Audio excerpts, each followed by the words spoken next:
नमस्कार, स्वागत है आपका एएनबी न्यूज की खास पेशकश न्यूज नाउ में। आपके साथ मैं हूं नवीन पांडे।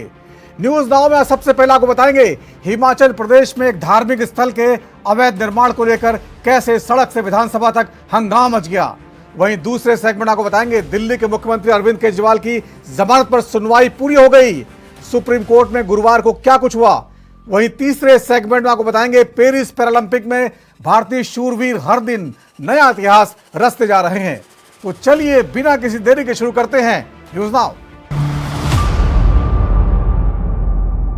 हिमाचल प्रदेश की राजधानी शिमला में कथित रूप से एक अवैध धार्मिक स्थल को लेकर बवाल मचा हुआ है। दरअसल शिमला के संजौली में बनी यह धार्मिक स्थल से जुड़ा विवाद बढ़ता जा रहा है। इस बीच प्रदेश की सुखविंदर सिंह सुक्खू सरकार में मंत्री अनिरुद्ध सिंह ने अवैध निर्माण को तुरंत हटाने की मांग कर दी है। वहीं शिमला के चौड़ा मैदान में एक धर्म संगठन के लोग लगातार प्रदर्शन कर रहे हैं। संजौली में जहां पर यह धार्मिक स्थल बना है वह आसपास के इलाकों में भारी पुलिस बल तैनात कर दिया गया है। मस्जिद निर्माण विवाद पर सीएम सुक्खू का बयान। हिमाचल में इन दिनों राजधानी शिमला के सबसे बड़े उपनगर संजौली की मस्जिद के अवैध निर्माण का मामला चर्चा में है। बीजेपी कार्यकर्ताओं, हिंदू संगठनों और स्थानीय लोगों ने संजौली मस्जिद के कथित अवैध निर्माण के खिलाफ जमकर प्रदर्शन किया। संजौली में मस्जिद विवाद पर सीएम सुखविंदर सिंह सुक्खू ने कहा, प्रदेश में सभी नागरिक एक समान हैं। जो भी कानून व्यवस्था को अपने हाथ में लेगा हम कड़ा एक्शन लेंगे। प्रदेश में सभी नागरिक एक समान है। प्रदेश में सभी का धर्मों का सम्मान है। और मैं ये कह सकता हूँ कि जो भी कानून व्यवस्था को अपने हाथ में लेगा हमारी सरकार कड़ाई से उसका पालन करेगी।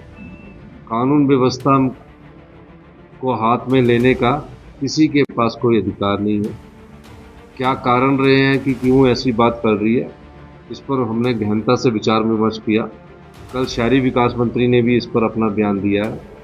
और किसी भी प्रकार के कोई भी ऐसी वारदात को हिमाचल प्रदेश में नहीं होने दिया जाएगा, क्योंकि हिमाचल प्रदेश में आने वाला हर एक नागरिक जो है वो कानून से भी बंधा है और हम सब हमारे जो यहाँ के साथी है वो भी कानून से बंधे हैं।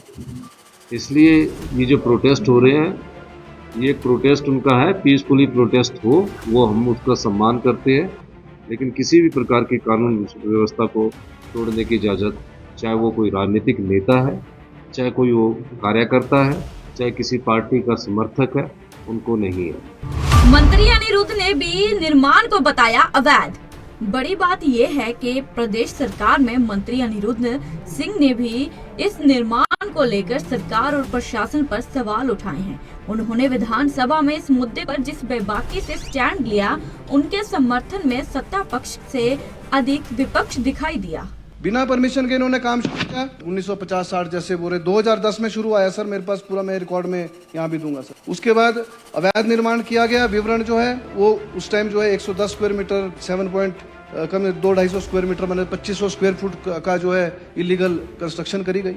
उसके बाद 2012 में पुनः सुनवाई हुई सर। उसके बाद भी ये लोग माने नहीं सर, अवैध कंस्ट्रक्शन चलता रहा। हाल ये सर कि अगर कोई लोकल आदमी यहाँ पे अवैध कंस्ट्रक्शन करता है तो सेम डे जो है ढारा तोड़ जाता है उनका। शर्म की बात। इसके अतिरिक्त 2000 में सर पढ़ के भी बता रहा हूँ, इसके अतिरिक्त दिनांक 26/6/2013 को मामले की सुनवाई के प्रतिवादी में मस्जिद को एग्जिस्टिंग प्रपोज्ड प्लान्स को मांगा गया और उसमें त्रुटियां पाई गई हैं और फ्रेश ड्राइंग भी मांगी गई। और हैरानी की बात तो यह है सर, ये इट इज इम्पोर्टेंट के प्रतिनिधि द्वारा, क्योंकि 2010 में केस चल रहा था सर, ये नोट करने वाली बात, 2019 में सर 4 अतिरिक्त मंजिलों का अवैध निर्माण हो चुका था सर। 2010 में जब केस चल रहा था तो 2019 तक 4 मंजिलें कैसे बनी सर? प्रशासन कहाँ सो रहा था? म्युनिसिपल कॉर्पोरेशन कहाँ सो रहा था सर? क्यों नहीं उसको तोड़ा गया उस टाइम? फिर भी सुनवाई कर रहे हैं कि आपने अवैध जो है कंस्ट्रक्शन करी गई। इसके साथ सर आज जो है, आज रिपोर्ट भी मेरे सामने आई है, आज के समय में 590.82 स्क्वायर मीटर मतलब 6357 स्क्वायर फुट सर अवैध बनाया गया, जो बड़ी शर्म की बात है। लोगों को चक्कर मार। और इसके हैरानी वाली बात तो सर ये है, मेरे को हैरानी है कि 2023 को सर 2023 को कॉरपोरेशन को पता चल रहा है कि जिसके खिलाफ जो सुनवाई में आ रहा है उसका कोई लेना देना ही नहीं है। बड़ी शर्म की बात है सर, उसका पता ही नहीं है। बाद में वर्क ऑफ बोर्ड तो बाद में आया, पहले तो व्यक्ति के नाम ही केस चला रहे थे। क्या कागज नहीं देखे अधिकारियों ने सर? ये मतलब हैरानी वाली बात है सर। 10 साल बाद उनको ध्यान आ रहा है कि जिसके खिलाफ केस है वो तो प्रतिवादी बन ही नहीं सकता sir, he can not respondent बन ही नहीं सकता। उन्होंने वर्क ऑफ बोर्ड को सर उस टाइम जो है वो ट्रांसफर किया गया। एक और हैरानी वाली बात है सर, मैं ये टेबल पे ले करने जा रहा हूँ, जमीन जो है, जो उसकी जमीन बताई जा रही है वो मालिकाना हक जो है हिमाचल प्रदेश सरकार के पास है सर, और उसका सिर्फ कब्जाधारी है। मैं आपके माध्यम से माननीय मुख्यमंत्री जी को भी बोलूंगा, मैं ये रिपोर्ट ले कर रहा हूँ कि वो जो है उनका कब्जा जो है उससे वो जो है खत्म करा जाए, और हिमाचल प्रदेश सरकार मालिक है, तो हिमाचल प्रदेश जो सरकार जो है उसका बिल्कुल कब्जा अपने पास ले। ये मैं टेबल पे ले कर रहा हूँ सर। विक्रमादित्य सिंह ने दिया कार्रवाई का भरोसा। इस बीच शिमला में संजौली मस्जिद के निर्माण पर हिमाचल प्रदेश के मंत्री विक्रमादित्य सिंह ने कहा कि लंबे समय से संजौली में मस्जिद बनाने का मामला तूल पकड़ता जा रहा है। यहाँ तक ढांचागत वैधता का सवाल है, सरकार कार्रवाई कर रही है। चूँकि यह मामला शिमला नगर निगम आयुक्त के अधीन है, इसलिए ये विचाराधीन है और लंबे समय से वहाँ लंबित है। काफ़ी दिनों से शिमला के अंदर और पर्टिकुलरली संजौली में एक मस्जिद के बनाने का विषय जो है वो तूल पकड़ रहा है। मीडिया में भी आया है, सोशल मीडिया में भी आया है, और कुछ उसमें जो समाज के लोग हैं उन्होंने उसके ऊपर टिक्का टिप्पणी भी करी है। तो उसमें मैं तो ये कहूँगा कि सरकार द्वारा कार्रवाई जहाँ तक उसके स्ट्रक्चर के इलीगैलिटी की है उसके ऊपर जो है वो कार्रवाई करवाई जा रही है। अभी तो क्योंकि ये मैटर म्यूनसिपल कॉरपोरेशन के जो कमिश्नर हैं शिमला के, उनके अधीन है, विचाराधीन है, काफ़ी लंबे समय से वहाँ पर पेंडिंग है। तो उसमें कितना स्क्वायर फुट अलाउड है, कितनी परमिशन उसमें ली गई है और कितनी नहीं ली गई है, वो तो वहीं पर ही उसका तय होगा अल्टीमेटली कि व्हाट इज़ द डिसीजन, और उसके बेसिस पर गवर्नमेंट एक्ट करेगी। अगर इलीगल है तो निश्चित तौर से उसके ऊपर कार्रवाई करवाई जाएगी, इसका मैं पूरा विश्वास दिलाना चाहता हूँ। और जहाँ तक इमिग्रेंट्स की बात है, ये निश्चित तौर से एक चिंता का विषय है हिमाचल प्रदेश के लोगों के लिए कि बाहर से, खास करके उत्तर प्रदेश से कुछ समुदाय के लोग हिमाचल में आए हैं और यहाँ पे लॉ एंड ऑर्डर की थोड़ी सी प्रॉब्लम्स भी उसमें क्रिएट हुई है, मगर पुलिस उसमें अपनी कार्रवाई कर रही है। मुख्यमंत्री जी ने सख्त आदेश जो है वो डीजीपी को और सुपरिटेंडेंट ऑफ पुलिस को शिमला को दिए है कि any kind of untoward activity और कोई भी ऐसा कोई माहौल बिगड़े ना, उसके लिए पुलिस पूरे तरीके से सतर्क है। मगर हमें जो है इस चीज़ को भी ध्यान में रखना है कि किसी का भी कोई सेंटिमेंट्स हर्ट ना हो। हिमाचल प्रदेश देवभूमि है, देवभूमि का राज्य है जहाँ पे देवी देवताओं का वास है, और प्रदेश में हर क्षेत्र के और हर प्रदेश के और अलग अलग राज्यों के लोग भी हिमाचल में आते हैं। पर्यटक दृष्टिकोण से भी हिमाचल एक अलग पहचान पूरे देश और विश्व में है। तो उस दृष्टि से भी हमें यहाँ पे लॉ एंड ऑर्डर को मेंटेन रखना और सभी का मान सम्मान करना, सभी के सेंटिमेंट्स का मान सम्मान करना, सभी समुदायों का मान सम्मान करना, ये भी सरकार का दायित्व बनता है और उस दृष्टि से हम आगे बढ़ेंगे। ओवैसी का कांग्रेस पर निशाना। वहीं इस मामले पर AIMIM प्रमुख असदुद्दीन ओवैसी ने कांग्रेस सरकार पर हमला बोला है। उन्होंने अपनी पोस्ट पर लिखा, क्या हिमाचल की सरकार भाजपा की है या कांग्रेस की? हिमाचल की मोहब्बत की दुकान में नफरत ही नफरत। ये वीडियो में हिमाचल का मंत्री भाजपा की जुबान में बोल रहा है। हिमाचल के संजौली में मस्जिद बनाई जा रही है, उसके निर्माण को लेकर कोर्ट में केस चल रहा है। संघियों के एक झुंड ने मस्जिद को तोड़ने की मांग की है। संघियों के सम्मान में कांग्रेसी मैदान में भारत के नागरिक मुल्क के किसी भी हिस्से में रह सकते हैं, उन्हें रोहिंग्या और बाहरी बुलाना देश विरोधी है। प्रेमचंद से क्षमा चाहता हूं, लेकिन सांप्रदायिकता को खुलकर आने में लज्जा आती है, इसलिए वह कांग्रेस का शॉल ओढ़ कर आती हैं। अवैध निर्माण पर हिंदू संगठनों का अल्टीमेटम। वहीं अवैध निर्माण के इस मामले से हिमाचल प्रदेश सड़क से लेकर विधानसभा में हंगामा मचा हुआ है। हिंदू संगठनों के लोग यहां पर दोपहर बाद एकत्र हुए और रोष मार्च निकाला। हिंदू जागरण मंच के पूर्व प्रांत अध्यक्ष कमल गौतम ने कहा कि हिमाचल अपराधियों की शरण स्थल बन गई है और यहाँ बड़ी संख्या में बाहरी राज्यों से लोग अपराध कर शरण ले रहे हैं। देखिए, हिंदू समाज का बड़ा स्पष्ट मानना है कि ये जो बाहर से अवैध रूप से लोग यहाँ आ रहे हैं, इनका आना बंद किया जाना चाहिए। यहाँ कानून व्यवस्था जो है वो उसके ऊपर खतरा है इन लोगों के कारण से, क्योंकि ये बाहर से आपराधिक गतिविधियों में संलिप्त होते हैं। उसके बाद हिमाचल इनकी जो है एक प्रकार से शरण स्थली बन चुका है। तो सरकार से सबसे पहली मांग तो हमारी ये है कि ये जो वक्फ बोर्ड एक्ट है, ये कोई वक्फ बोर्ड कोई संस्था नहीं है, ये सीधे सीधे तौर पर एक भू माफिया है जो लैंड जिहाद के तौर पर जो है हिमाचल प्रदेश की अमूल्य भूमि को जो है हड़पने का काम कर रहा है। सबसे पहले तो सरकार को चाहिए कि वक्फ बोर्ड को बैन करे और जितनी भी भूमि इन्होंने पूरे प्रदेश भर में कब्जाई है अवैध रूप से, उस सारी भूमि को जो है सरकार अपने अंडर ले और इनकी गतिविधियां जो यहाँ चल रही हैं उनके ऊपर जो है पूरी दृष्टि रखी जाए और सही ढंग से इनके ऊपर कार्रवाई की जाए। आज जो ये प्रदर्शन कर रहे हैं, ये यही समाप्त हो जाएगा क्या? अगला क्या कदम रहेगा? देखिए, हम सरकार को आज एक सबसे पहले तो मैं धन्यवाद करना चाहूँगा इनके सरकार के मंत्री अनिरुद्ध सिंह जी का कि उन्होंने इन विषयों को बड़ी गंभीरता से सदन में उठाया। उसके लिए संपूर्ण हिंदू समाज उनका धन्यवाद करता है।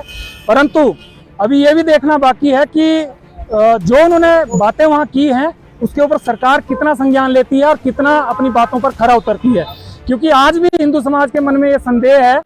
माननीय मुख्यमंत्री महोदय ने सरकार बनते ही एक स्टेटमेंट दी थी, उस स्टेटमेंट को लेकर के आज भी हिंदू समाज जो है सशंकित है। और अब देखना यह है कि ये जो अवैध मस्जिद है इसको कितनी शीघ्र अतिशीघ्र जो है सरकार गिराने का काम करती है। हिंदू समाज जो है 15 दिन का समय देगा।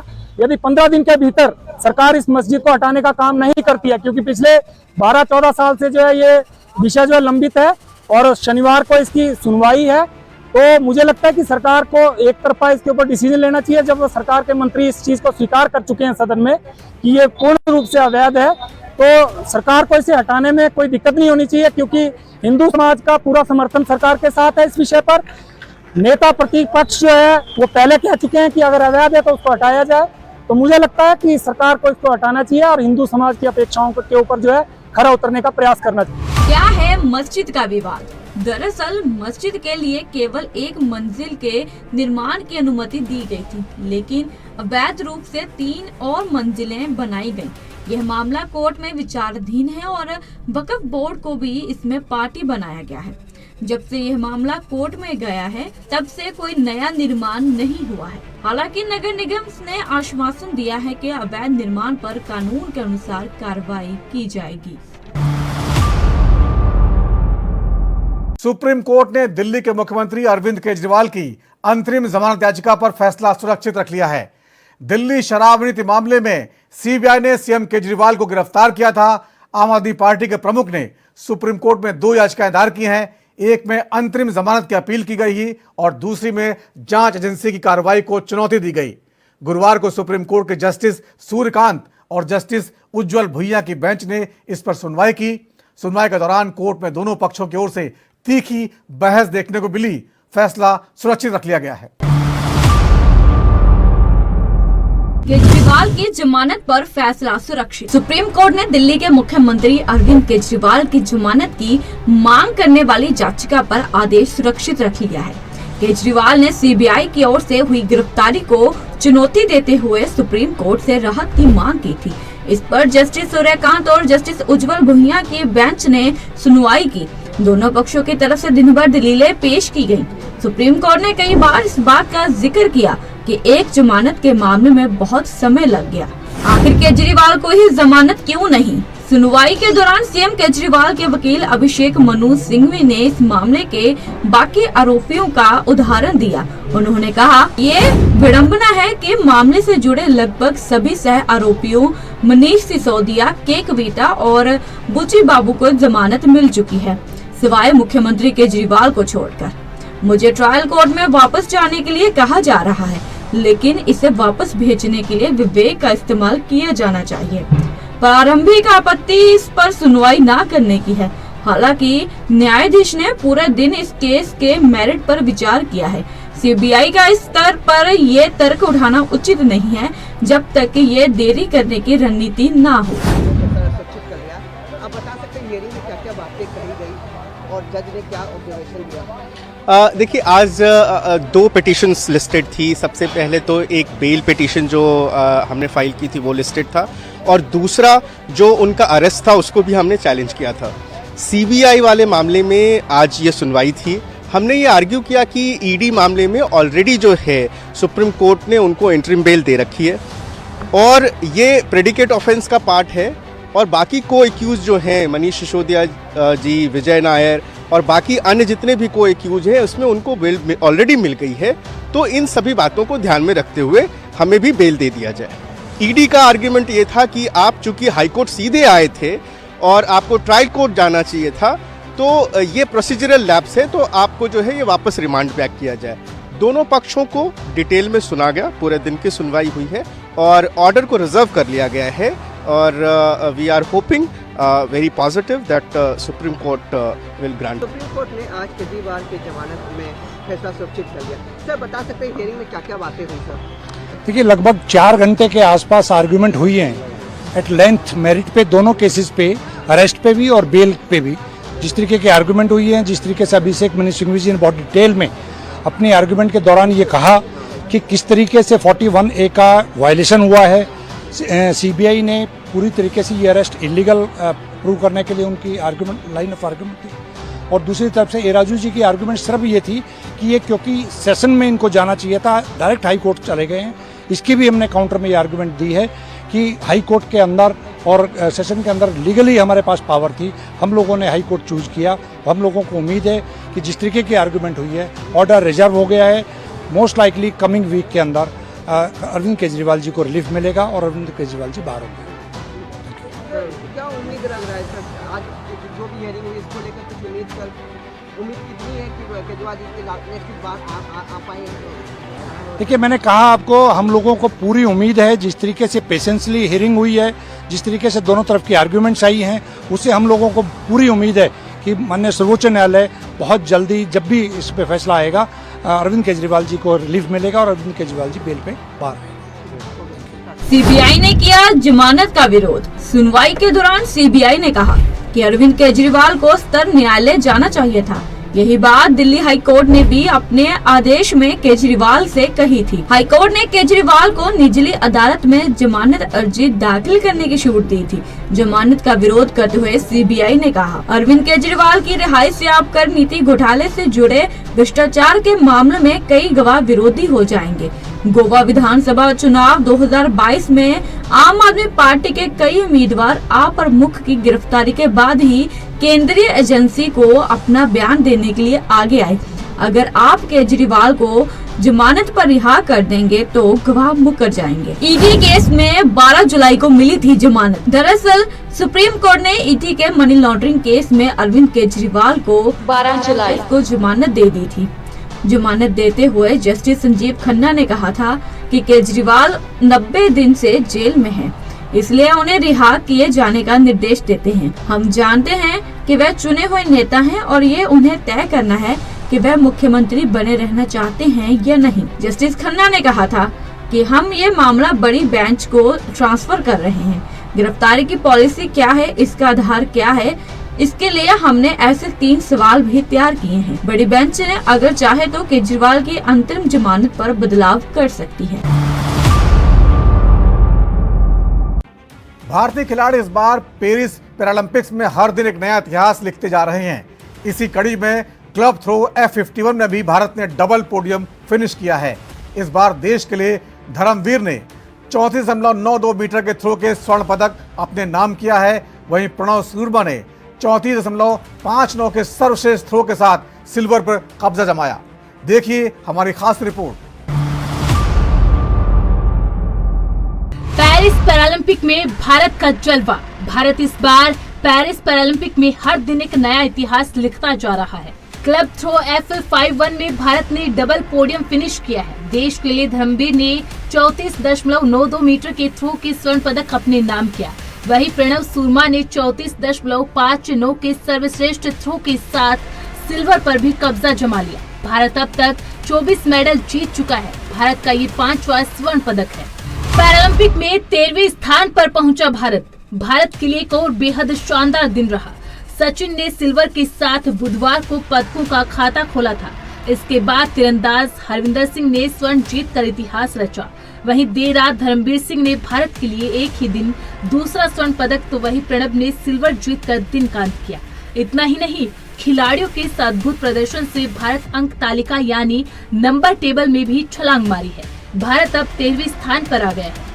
खराब शुरुआत के साथ जीता गोल्ड, कहते हैं अंत भला तो सब भला। कुछ ऐसा ही हुआ मेंस थ्रो में। खिलाड़ी धर्मवीर की शुरुआत थोड़ा खराब रही। उनके शुरुआती 4 थ्रो फाउल रहे थे, लेकिन 5वें थ्रो में उन्होंने अपनी पूरी ताकत झोंक दी, जिसके कारण इस थ्रो ने 34.92 मीटर की दूरी तय की। अंत में धर्मवीर के इस थ्रो ने भारत की झोली में गोल्ड दे दिया। इसके साथ ही दूसरी तरफ प्रणव सूरमा ने अपना पहला थ्रो 34.59 मीटर का किया। उनका यही सर्वश्रेष्ठ प्रदर्शन था। इसी थ्रो ने इन्हें सिल्वर मेडल जितवाया। वहीं इसी खेल में भारत के एक और खिलाड़ी अमित कुमार को निराशा हाथ लगी। फाइनल में 10 एथलीट चुने गए थे और वो 10वें नंबर पर रहे थे। फाइनल में धर्मवीर का प्रदर्शन, पहला थ्रो फाउल, दूसरा थ्रो फाउल, तीसरा थ्रो फाउल, चौथा थ्रो फाउल, पांचवा थ्रो 34.92 मीटर, छठा थ्रो 31.59 मीटर। फाइनल में प्रणव सूरमा का प्रदर्शन, पहला थ्रो 34.59 मीटर, दूसरा थ्रो 34.19 मीटर, तीसरा थ्रो फाउल, चौथा थ्रो 34.50 मीटर, पांचवा थ्रो 33.90 मीटर, छठा थ्रो 33.70 मीटर। इन खिलाड़ियों ने जीती गोल्ड। पेरिस पैरालंपिक 2024 में भारत ने अभी तक कुल 24 मेडल जीते हैं, जिसमें 5 गोल्ड, 9 सिल्वर और 10 ब्रॉन्ज मेडल शामिल है। भारत ने टोक्यो पैरालंपिक में गोल्ड जीतने की भी बराबरी कर ली है। टोक्यो में भी भारत ने 5 गोल्ड जीते थे। इस दौरान पैरालंपिक में भारत मेडल टैली में 13वें नंबर पर पहुंच गया। भारत के लिए अभी तक शूटिंग में अवनी लेखरा, बैडमिंटन में नितेश कुमार, जैवलिन थ्रो में स्मित अंतिल, वहीं आर्चरी में हरविंदर सिंह और क्लब थ्रो में धर्मवीर ने स्वर्ण पदक अपने नाम किया है। मुझे आज खुशी है, पेरिस पैरालंपिक में भाग लेके हमारे खिलाड़ी आज दूसरे राउंड में रिटर्न आए। 8 दिन में भारत को हमारे खिलाड़ियों के द्वारा 24 मेडल प्राप्त हुए। 5 गोल्ड, 9 सिल्वर और 10 ब्रॉन्ज मेडल मिले। ये केवल खिलाड़ियों ने अपना कौशल्य तो दिखाया, उसको तो मैं अभिनंदन देता हूँ, लेकिन उन्होंने देश का गौरव भी बढ़ाया। आज देश के हर नागरिक को हमारे पैरालंपिक्स में भाग लेने वाले सभी खिलाड़ियों के प्रति गौरव महसूस होता है। चीयर फॉर भारत से उसका स्वागत करते हैं, उसको प्रोत्साहित करते हैं। और अभी 2 दिन का खेल बाकी है, कई खिलाड़ी इसमें भी भाग लेने वाले हैं। मुझे पूरा विश्वास और श्रद्धा है कि आने वाले 2 दिनों में भी हमारे खिलाड़ियों का शानदार प्रदर्शन रहेगा और मेडल हमें मिलेंगे और देश का गौरव बढ़ाएगा। जो खिलाड़ी आज दूसरे चरण में भाग लेके वापस इंडिया पहुंचे, उसका मैंने स्वागत किया, उसको मैंने प्रोत्साहित किया। भारत की ओर से मैंने उसका अभिवादन भी किया। लास्ट टोक्यो ओलंपिक में हमें 19 मेडल मिले थे, अभी 2 दिन बाकी है। उसके पहले हमें 24 मेडल मिल चुके हैं और जिस तरह से हमारे खिलाड़ी खेल रहे हैं, जिस तरह से उसका परफॉर्मेंस है, वो और मेडल देश के लिए हासिल करें। पेरिस पैरालंपिक में भारतीय खिलाड़ियों का धमाकेदार प्रदर्शन जारी है। भारत अब तक 5 गोल्ड, 9 सिल्वर और 10 ब्रॉन्ज मेडल जीत चुका। 24 मेडल जीतकर भारत फिलहाल 13वें नंबर पर है। चीन पहले, ब्रिटेन दूसरे और अमेरिका तीसरे नंबर पर। भारतीय प्लेयर्स ने टोक्यो पैरालंपिक में 19 मेडल जीते थे, वहीं पेरिस पैरालंपिक में रिकॉर्ड टूट गया। अब देखना रहेगा कि भारतीय टीम और कितने मेडल अपने नाम कर न्यू रिकॉर्ड बनाती है। Sports desk, ANB news. तो न्यूज नाउ में आज इतना ही। वक्त छोटे से ब्रेक का है और ब्रेक के बाद भी खबरों का सिलसिला जारी रहेगा।